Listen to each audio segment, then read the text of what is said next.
So first of all, I would like to introduce Professor Arie and Yehuda, head of the Department of Internal Medicine in Hadassah in Kerem. Thank you, Professor, and as you said, thank you for letting us have your experience, and after a very tough day as you are facing over there.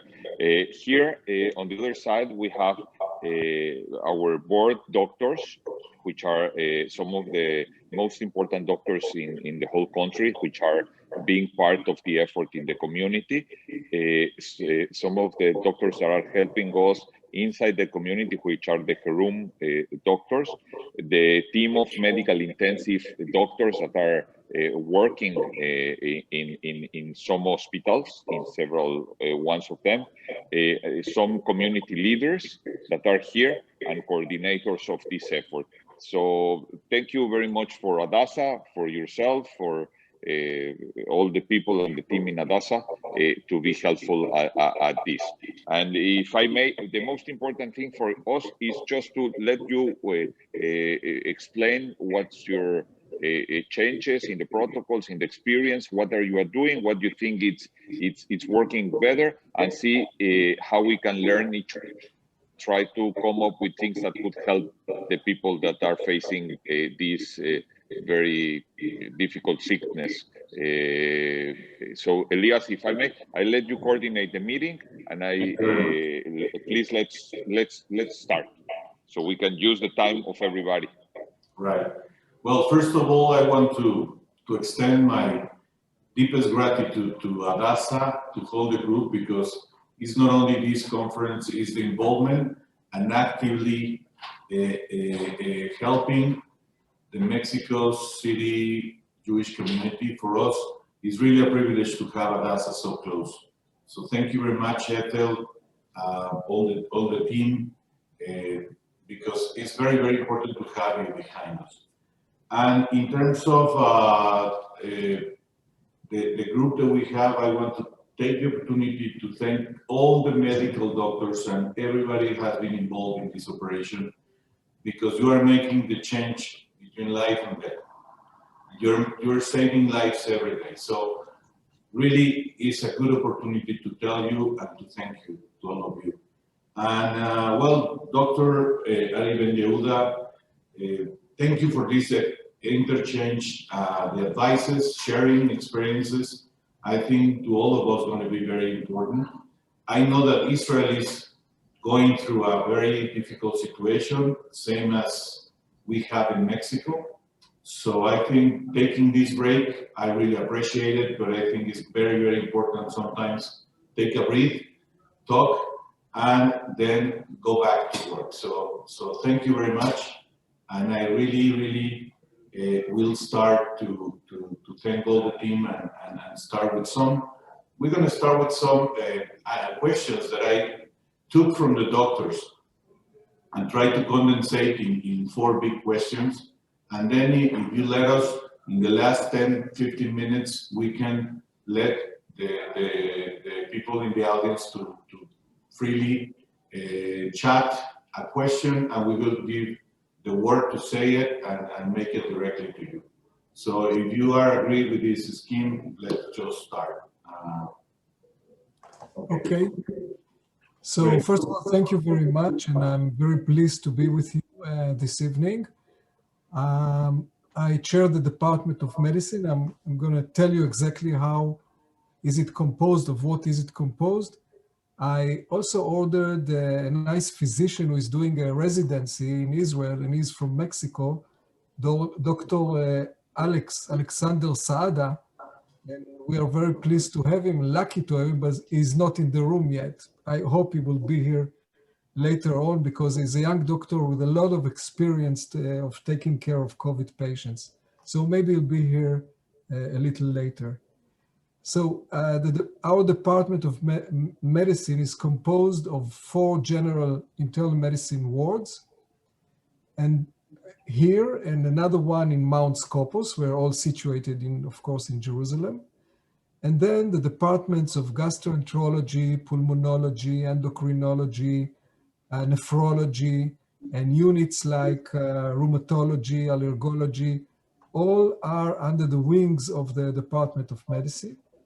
We have a medical intensive care unit here, again, under the wing of the Department of Medicine, which is going to play a very important role in taking care of our patients, our COVID patients. And we also have a daycare unit, and almost everything is duplicated in Mount Scopus. So we're not considered a big Department of Medicine, but very functional as we integrate all the parts together, and we find it functionally very effective. During this COVID period that we are having almost a year, now the Department of Medicine includes also extra 6 more wards of COVID patients, and approximately 20 or 20 plus patients in every such ward, all situated in the old building to be well isolated. And besides them, there are 2 additional intensive care units, each of which contain or take care of something like 15 or 16 patients altogether. And so altogether, we have close to 150 patients every day that we're taking care of. And since the beginning of this pandemic, we took care at Hadassah of 3,500 patients. As I told you before, 150 each day. We lost something like 7.3% of these patients, unfortunately. And in our intensive care units, we took care of 350 patients, most of them ventilated, many of them, something like 15 of them treated by ECMO, and the death rate is something like 21%. So naturally it's more than the death rate in the rest of the wards.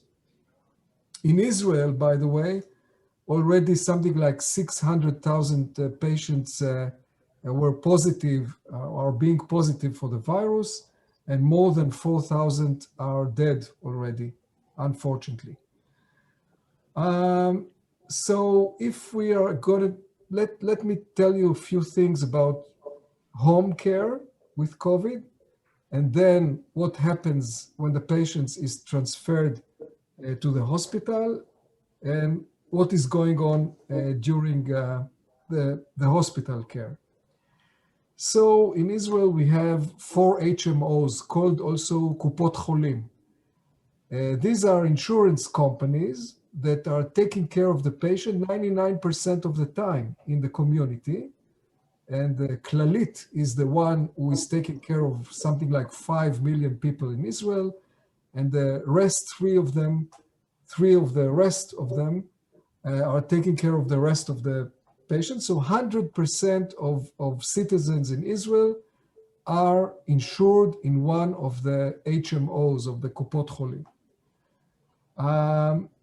A patient who is sick, becomes sick, is referred to a place where he can take a PCR test to make sure whether he or she are positive or negative. And if they are positive, they go back to their home and they inform a physician, a community, a family physician about their situation. There's a short interview between the physician and the patient to make sure what's the degree of the severity of the patient. And if the patient sounds okay, they are supplied with a pulse oximeter, and most people in Israel have their sphygmomanometer to measure their blood pressure and pulse. And if the saturation is more than 95 and above, and the vital signs are okay, the patient stays at home and he gets an interview by telemedicine every day, at least once daily, to ask, okay, how are you? And to show me your oxygen saturation and your blood pressure and pulse. And this is what happens on everyday basis. And of course, if something happens and there is a red flag Then the patient is taken to a hospital. It's under the responsibility of the HMO to take in a safe way the patient to the hospital, and the patient is hospitalized. During the home stay, actually, the patient doesn't get any treatment if we keep the rules of only simple patients at home. So according to the WHO, whoever has a saturation of 94 and above and normal vital signs, they are considered to be the simple patients, and they stay home with only simple treatments like Tylenol for the fever or something against the cough or things like that, and they stay at home. However, patients with less than 94% oxygen saturation are considered to be severe patients, and they are sent to the hospital. In Israel, we have a phenomenon which is many patients refusing to go to the hospital. First of all, they heard that the hospitals are very crowded, and they also heard that many patients are dying in the hospital. So patients are refusing to go to the hospital. And right now, for example, in Jerusalem, we have hundreds of patients at their homes getting treatment, but not from their HMOs, because the HMOs refuse to take care of patients. First of all, they don't know about them. And so they are getting treatments for private physicians, or it's not something very well regulated. So you can find now in Jerusalem close to 500, maybe even more. We even do not know the exact number of patients who wish to stay at home, getting treatment from all kinds of physicians. Oxygen is brought to their homes, and they get further treatments as if they were in the hospital. So for example, they are getting oxygen by nasal prongs. Some of them get low molecular weight heparin anticoagulants. Some of them will get dexamethasone. And this is what patients would get. And if the situation deteriorates, many of them still prefer to stay at home. But sometimes the situation is such that they cannot tolerate anymore the hypoxia, and they wish to go to the hospital. So we find them in a very grave situation, many of them getting to the door of the hospital, and we start resuscitation and intubation there. And some of them will survive, and many of them, because they came to the hospital in a very late situation, are not going to survive the situation. I was nominated by the Ministry of Health to try and find criteria for who is going to get treatment at home. At least according to the national directions, anyone who has oxygen saturation below 94 is considered to be a severe patient and should be transferred to hospital. But since many of them are not going to deteriorate, we decided that patients on room air, they have oxygen saturation between 91 and 94, can stay at home, providing that the rest of the vital signs are normal, and they don't have red flag signs, like, for example, hemoptysis, blue fingers and toes,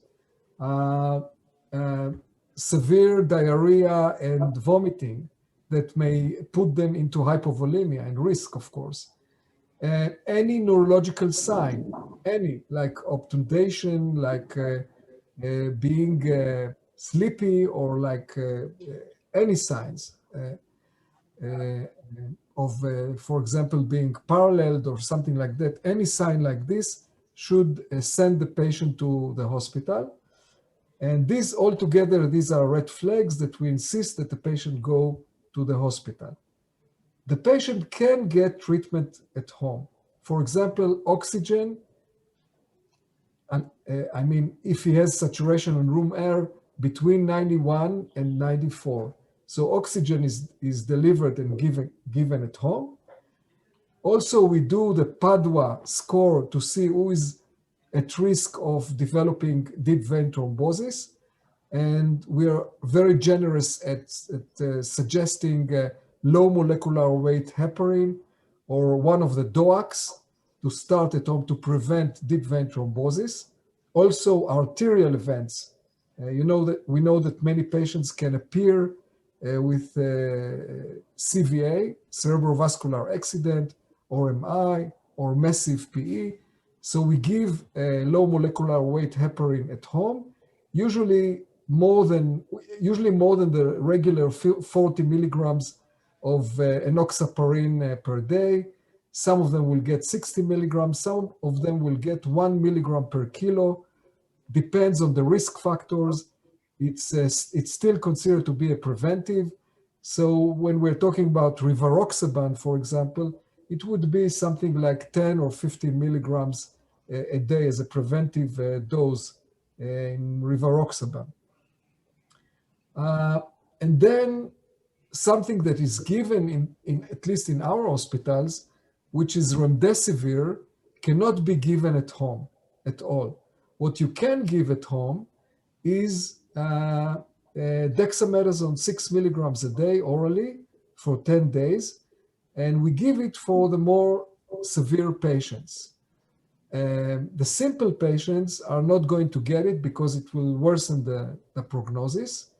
And this is something that can still be given at home. Another thing that was recommended recently are monoclonal antibodies, like the bamlanivimab or the LY-CoV555. This is a monoclonal antibody. There are cocktails of monoclonal antibodies that can be given at home for simple patients with many risk factors.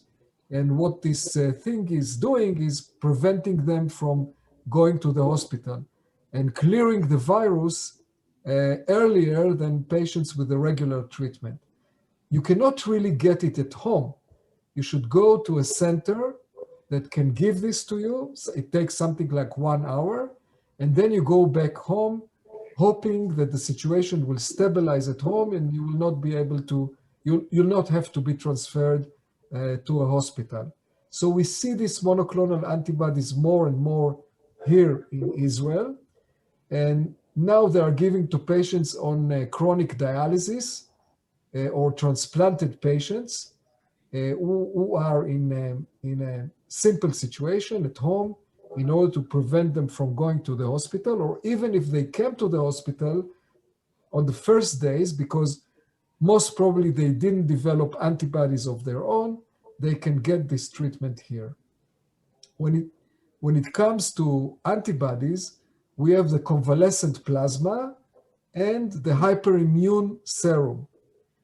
So we have a company in Israel called Kamada, who is making hyperimmune serum in very small volumes. And you can get this on clinical study base here in Israel.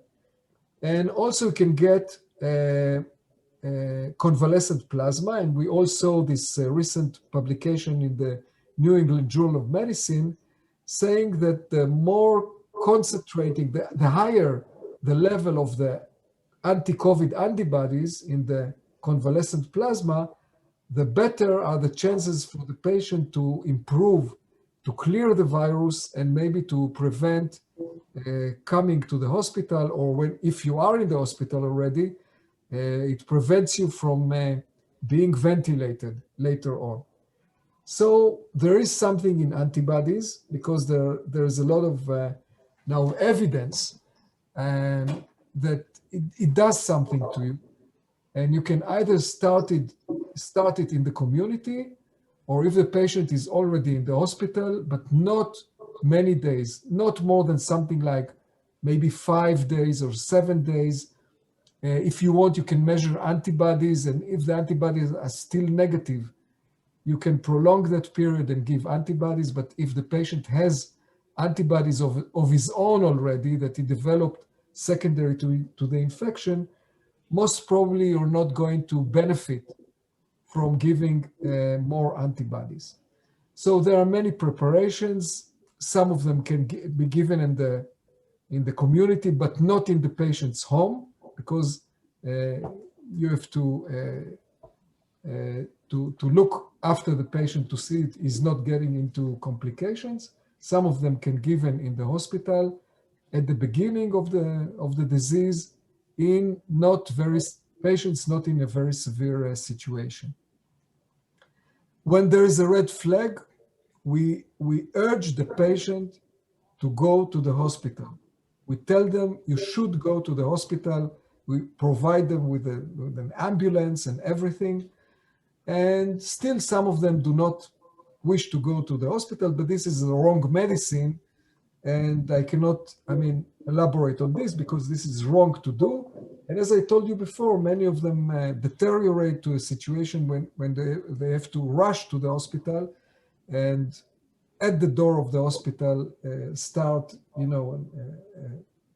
cardio respiratory resuscitation. When the patient is in the hospital, we do the same thing as we started at home. So the patient gets oxygen. Sometimes he or she will need high flow nasal cannula to keep the saturation above 90%. They get anticoagulants because it's terrible to see these patients develop a major clot formation, because much of it is non-reversible, especially the CVA. So we are terrified by this. We start low molecular weight heparin in a preventive dose, but a high preventive dose to most of them. And by the way, when we discharge them, we recommend that they take it for another 2 weeks after they are discharged. And then patients get remdesivir, originally against Ebola. We see maybe, we count on clinical studies. We're not sure it's doing anything, but we give it for 5 days, 200 milligrams the first day, and then 100 milligrams for the rest of the 4 days. And when the patient deteriorates, they start getting dexamethasone. And at a certain point, as I told you before, plasma, if it's the beginning of their course of the disease. And at a certain point, the patients are ventilated. And I already saw questions by many of you about this process of ventilation. We actually, we look at the patient all the time. And as long as the patient has hypoxic respiratory failure at the beginning, at an early stage, we give the patient only high flow nasal cannula. But when they deteriorate and starting having hypercapnic respiratory failure, or we use an index called the ROX index, where you divide the SpO2 by the FiO2 and by the respiratory rate. And usually when this index is above 4.88, we think that the patient is not going to deteriorate into ventilation, but you have to do it again and again, since the workload of the patient to the respiratory workload can deteriorate, and the patient invests more and more energy in breathing. So the breaths are becoming more frequent, and the tidal volume becomes less and less, so it means more workload. The ROX index becomes such that you need to ventilate the patient, and we don't wait too much, because if you wait too much, then after ventilating the patient is going on deteriorating. So, it's quite an art to decide about the proper point of time where to do it, not too early, but not too late. If the patient looks starving for oxygen and investing a lot of energy in ventilation, then that's the time to ventilate the patient. And of course, most of the patients are situated then in the intensive care unit. And as I told you before, we have something like more than 30 beds for such patients. And the patients then get all kinds of treatments. Usually at this point of time, they are complicated with access infection or VAP, ventilator-associated pneumonia, and then you have to start introducing, the regular antibiotics in such situations.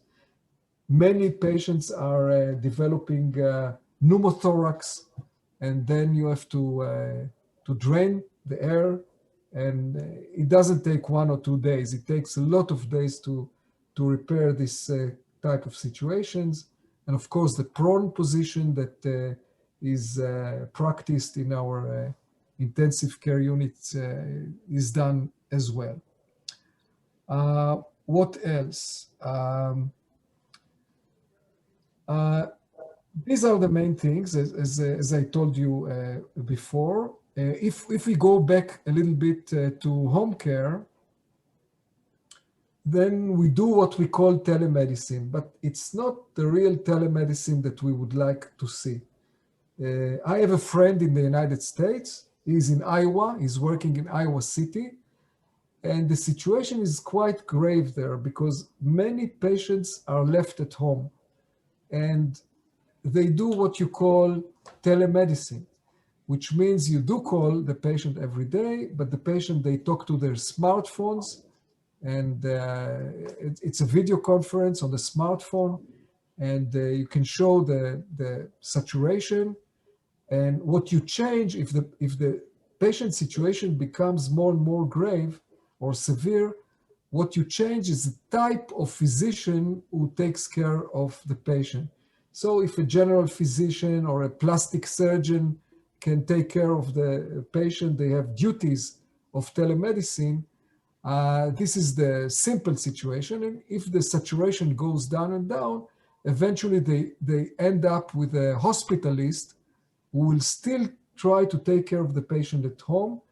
And only if the situation becomes severe enough, they will evacuate the patient to the hospital. We cannot afford ourselves to go that down. We have to evacuate the patient in a much early situation. Of course, the right type the right form of telemedicine should include the right wearables when you wear something, and there is a place that collects all the signs from all the patients and worries if something goes wrong. And then, it should be much more computerized and automatic and not what we see right now in many places in the States or many places in the world and also in Israel. But we are not there yet. I think this is one of the things that this pandemic will make better. This is the telemedicine, providing there's no abuse, because you can abuse telemedicine, and which is something that we don't, you miss a lot of things if you do too much telemedicine. So I would like now to stop and hear from you. There is another, maybe I'll mention only another medicine that we should consider. We are not using it yet in Israel, but for simple patients or patients who were evacuated to the hospital, together with remdesivir, to give baricitinib, which is a JAK1 and 2 inhibitor,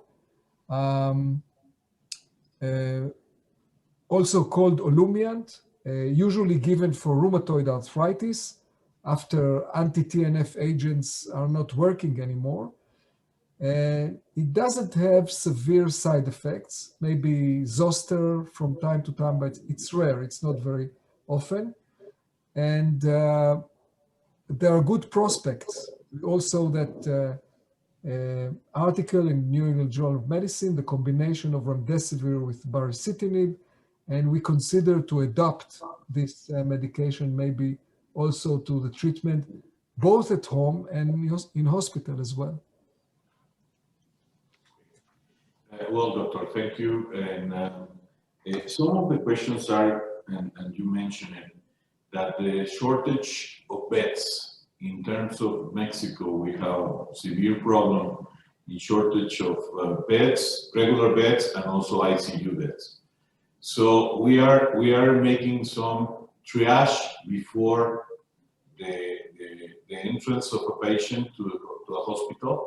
We understand that below 90, we start to make movements from home, and the anxiety that you mentioned about the family to take a patient to a hospital is I think very severe in Mexico because there's no beds, so the people feel scared. But which is the red flags that you mentioned in the triage that show us that should be ICU, a regular bed, or we can send him home? So you're talking about a triage already in the hospital. So a patient is admitted, and then you have to decide whether to a regular or to an ICU bed. Well, if this is a patient who needs ventilation, we sure will send him to the medical intensive care unit or to the general intensive care unit. But then if you have shortage of beds, what you do then? At the beginning of the pandemic, people thought that the problem will be ventilators, that we are not going to have enough ventilators. But shortly after, everyone understood that the ventilator is not the problem.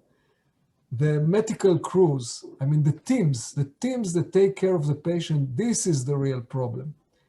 And by the way, especially nurses, because nurses, they have to be trained, and it's a prolonged training that you have to give to nurses in order to take care of ventilated patients. Also physicians, but the important thing are the teams. And we have to remember that in intensive care units, the team is such that there is one nurse for every 2 patients. In the States, for example, is one nurse for 1 patient, but we never practice this in Israel. In intermediate care units, they have 1 nurse per 4 patients. Now we have to decide who is going to an intermediate care, to an intensive care. There is an ethical, there are many ethical issues here, but there is an ethics committee that if you as a physician are not sure what to do, you should go to them and ask them. They don't want to know anything about the patient personal details, only medical details, and they can decide for you. I must tell you that until now we didn't use them much because the medical sense was the one which decided which patient will go where. So a patient which already has dementia and is dependent, no matter what the age is, if there is a 65-year-old patient already demented and very dependent, but young, relatively young, 65, and there is another patient who is 88 but very alert and independent, then the second one will get the slot in the intensive care unit, and the first one will go to a regular ward and will get also a very good treatment, but not supervised to a degree that there is a nurse for him and another patient only. That's very important to understand. So this is how we do our triage. It's not based on age. It's based on functionality, on function, and also cognition, or the combination of both, I would say. And we have a conversation with every patient that we foreseeing is going to need ventilation, and ask her or him whether they would like to be ventilated. We explain everything, the plus and minuses, and we see many of them are saying, no, we do not like to be ventilated in this situation. Please do not. Please do everything until ventilation and then do something to relieve the shortness of breath. We don't like to be ventilated. Other patients, they like, and also their families would like very much, because Jerusalem is a place where many Orthodox Jews live, and of course, because of the sanctity of life, they would like almost everyone to be ventilated. Very little of them give up this technology. We explain, but still some of them would like to be, or many of them would like to be ventilated. We do this, but not all of them will go to intensive care unit, since the number is very limited. So, okay, you wanted your mother or father to be ventilated, we do it. We give everything. If someone needs also catecholamines to keep the circulation, that's okay. But a place, a spot in the intensive care unit is according to to what physicians think is the best thing to do for the patients, and not according to what patients want. Thank you, Doctor. I will ask Gustavo Sanchez, he's our head doctor in our board medical, that he's operating right now. He's in the ICU unit. So, Gustavo, if you want to make some questions that you asked, I don't know if you have the microphone on. Yeah. I have, well, we have some questions, but one important is, like, as you say, the human resources are very important to take care of the patient, the machines, no? And it is a problem in Mexico to find good nurses to take care of the patient too. So we have the problem. And the other question, but this is just to share the problems in Mexico. But one of the questions is the non-invasive ventilation. We are using the high flow nasal for ventilation, but we rapid change to the other kind of non-invasive mechanical ventilation with more support, and the patients is accepted well because it's the shortness of breath is improving, and we try to some patients to no intubate using that non-invasive ventilation. We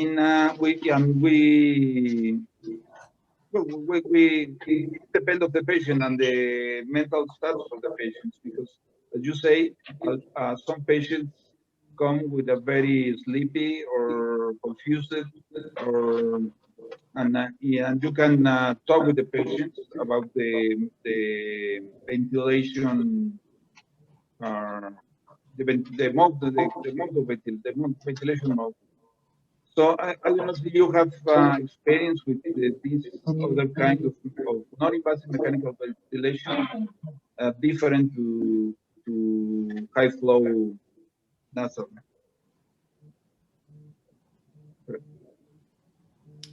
Excuse me, I couldn't understand almost. I couldn't hear well. So if someone, yeah, yes. Yeah, what Gustavo is mentioned is that we are, as I understand well, we are using a high flow oxygen ventilation with a mask, and also a CPAP with a high pressure oxygen, not invasive, to hold the patient for longer time in terms to make an invasive ventilation. So I understand, Gustavo, the issue is the patient feel more comfortable with the situation, but in which time should be the change to make it invasive, and in terms of what kind of patient? Well, not just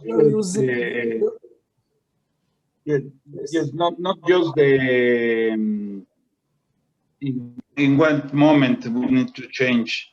The question is, so, well, in Mexico, a lot of patients don't want to be intubated because there are the people is saying that if you are intubated, you're gonna die.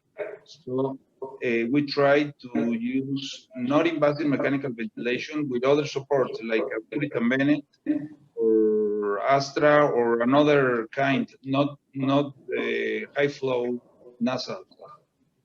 I don't know if you have experience using another kind of non-invasive mechanical ventilation in COVID patients.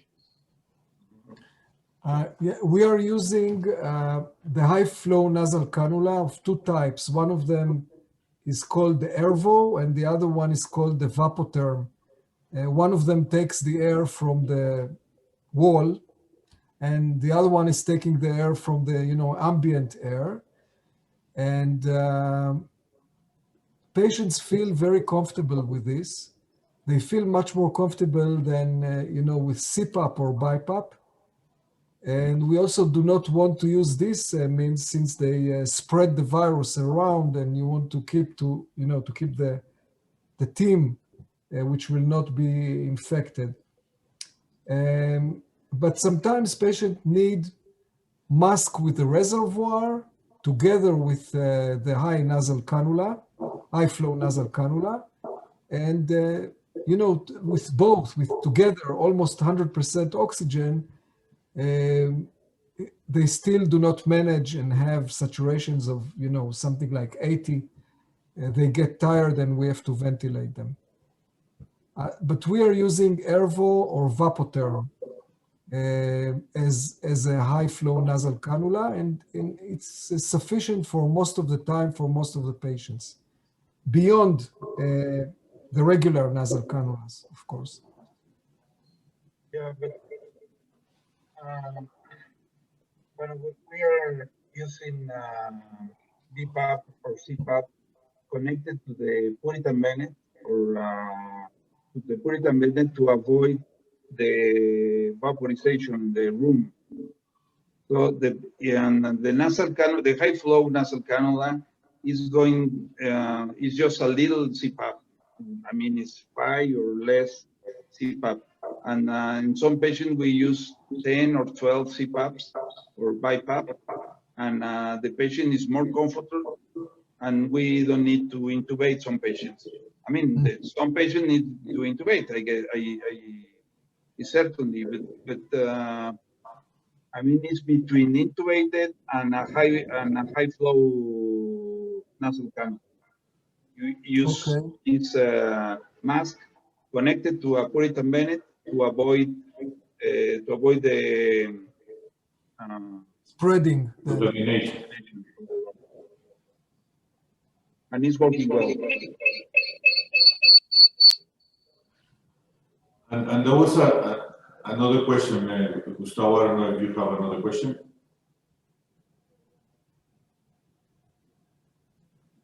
Okay. Yes, well, the other question is about the use of antibiotics and anti-mycotics. Some patients, when you use cortisone, like a dexamethasone, and a lot of patients are on diabetes, and sometimes we need to increase the antibiotics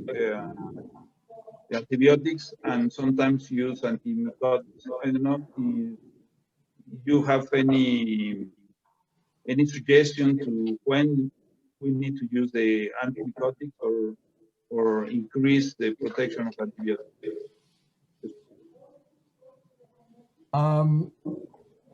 So the question was about when to start antibiotics, because usually we don't do it as a prophylaxis. azithromycin was an oral antibiotic that we used during the first wave, something between March and May last year. This was the first wave.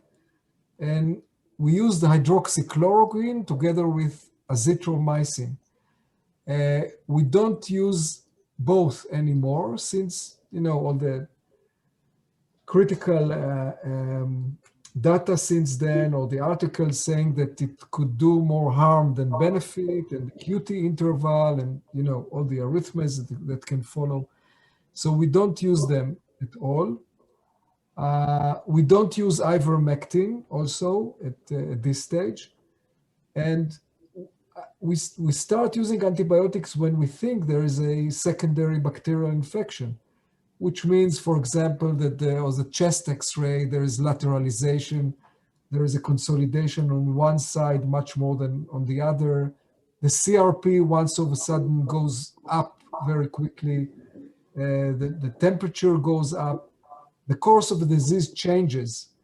Or if we have a line infection or something like this, and then we start antibiotic. And depends on how long the patient stays at the hospital. If it's still the first few days, then we give cephalosporins. If it's hospital acquired, then we have to cover gram-negative roads like Pseudomonas, and we much broaden the antibiotic. And of course, if someone stays a long time and already covered with a lot of antibiotics before, then we have to start something antifungal as well.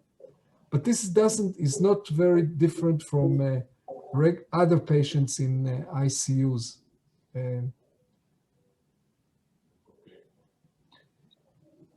Well, I don't know if we have a last question because we are. Okay, Doctor, we have a question regarding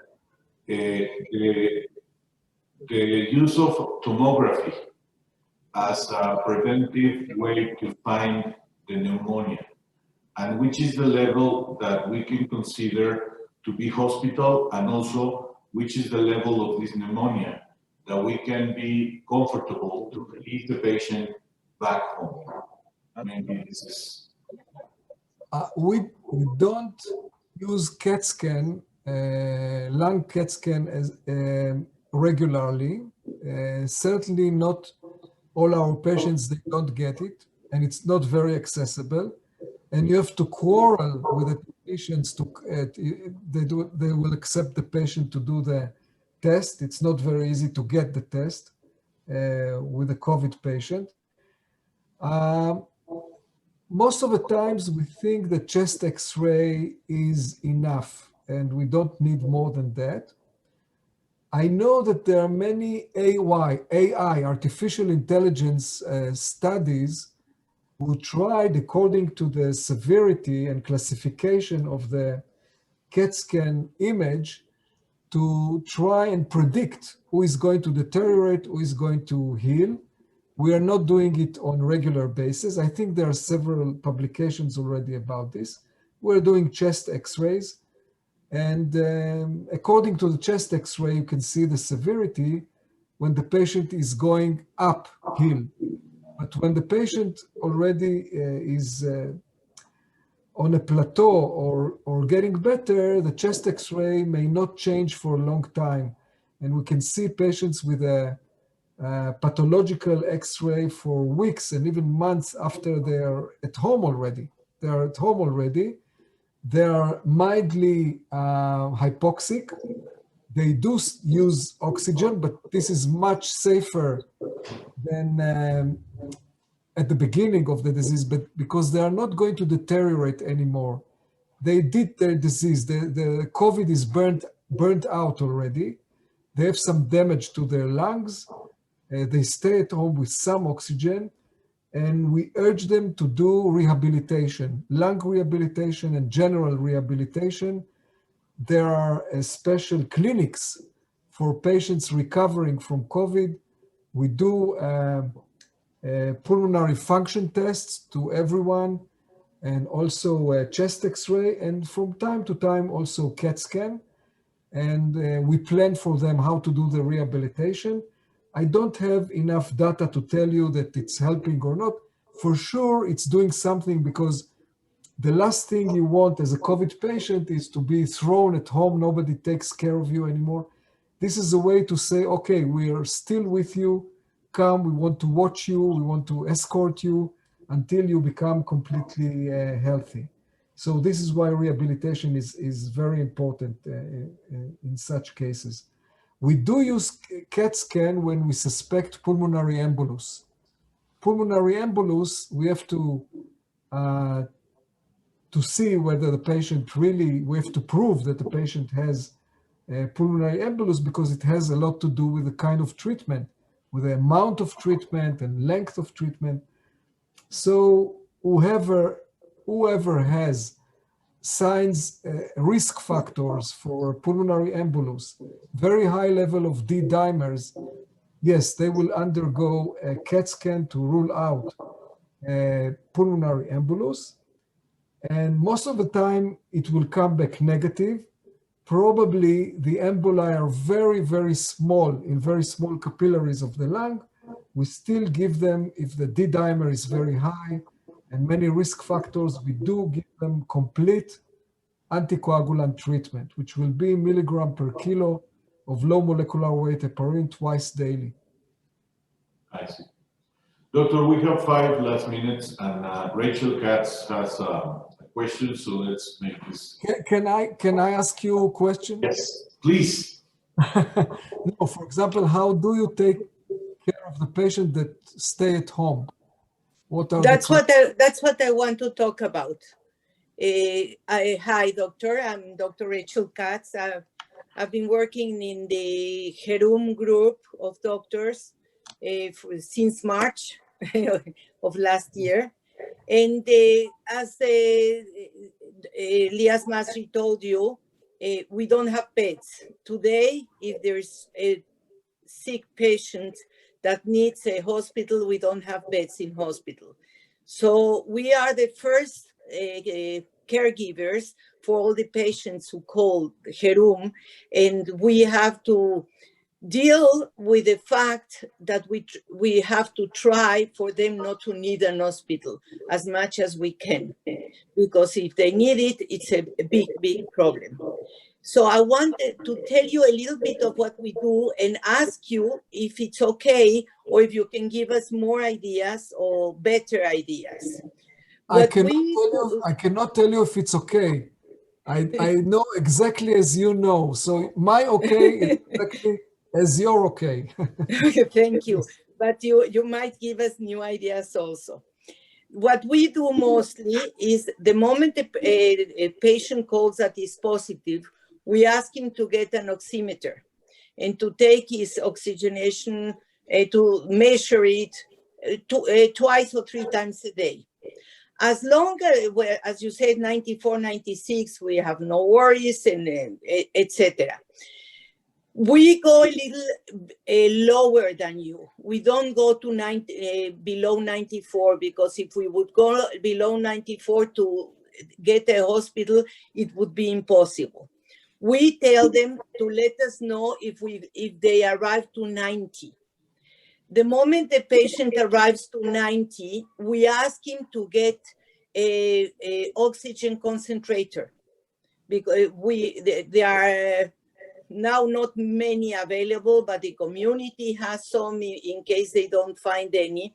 And we ask them to start with 2 liters per minute. If 2 liters per minute allows them to go to 94 again, we stay there. And we tell them if they go lower again, let us know. If they go lower again, we make it 3 liters or 4 liters, and I arrive until 5 liters. If by 5 liters a minute they stay stable at 92, 93, 94, we get them at home. If we have I do send them to have when they start lowering the oxygen, I do send to have them a scan. And if they do have pneumonia by COVID, I start antibiotics and anti-inflammatories and I ask them for laboratory, and if they have the dimer D or the fibrinogen or the ferritin high, I start the anticoagulants, but all that at home. And I've had success so far. I've hospitalized very few people, as long as the patient follows exactly your recommendation, which is also a problem. Sometimes they don't, and sometimes they don't do it. My question is, how do you see the parameters of the oxygen, as I told you? As I told you, I was told by our Ministry of Health to lead a committee that will recommend who to leave at home. And what we recommended is exactly what you just told us, which means not 94, go 90 even, and do the same as you do with the oxygen and anticoagulants and anti-inflammatories. This is what we do. But then you always have to watch the red flags, which means if the patient becomes cyanotic or less and less or hypoxic or looks getting tired or something like this, or vomiting or diarrhea, or CNS signs and symptoms, we tell them you should go to the hospital. By the way, what do you mean by no room at the hospital? It depends on how many beds you decided to close for COVID patients. So theoretically, you can close 800 beds for COVID patients, but then there's no room for the regular patients. Yeah, but today in Mexico, there's no room in the hospitals. There are no COVID beds available. We've had patients wait in the emergency room 3 days to get a bed. Yes. It's very, very, we're getting only in Mexico City 20,000 new cases a day. So it's very, very hard. Yes, okay. Yeah, I have to share this frustration with you. I have to share it. We are in a very close situation. And sometimes I say, okay, all those patients who prefer to stay at home, they rescue us, because if they would like to come to the hospital, we wouldn't have enough room for all of them, that's for sure. And we follow very closely your recommendations. These were my recommendations as well. Okay. Thank you. Thank you. Thank you. So, Doctor, I don't know if you have any question or any other comment, but maybe we want to respect the time that Hadassah gave us about 1 hour. And I really thank you. And I will just to open the space that we can make some easy questions in case we need something, that we can get in contact with the doctor with a special question. And also, if you require something from us, and let's make this a dynamic situation. There is something, yes, it's a dynamic situation, right? There is something I could contribute in the near future, which is the effect of the vaccination. As you know, we are a site for Pfizer group. Actually, they are doing an experiment on us, really. So there are close to 10 million people in Israel, and they are all going to get vaccinated. Already 25% are vaccinated. So theoretically, very soon, I'll be able to tell you what are the consequences of being vaccinated. Do we see the same numbers? Do we see less numbers? What are the side effects? So this is something I will, it will be probably new, and I will tell you.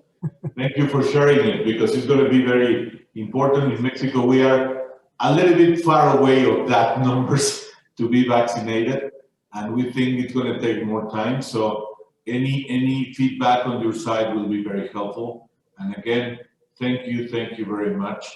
And I hope everybody, we can talk about what happened before and not leaving us today. So all the best and be healthy. Thank you very much. Amen. Thank you very much. Amen. Thank you. Yevari Kulan.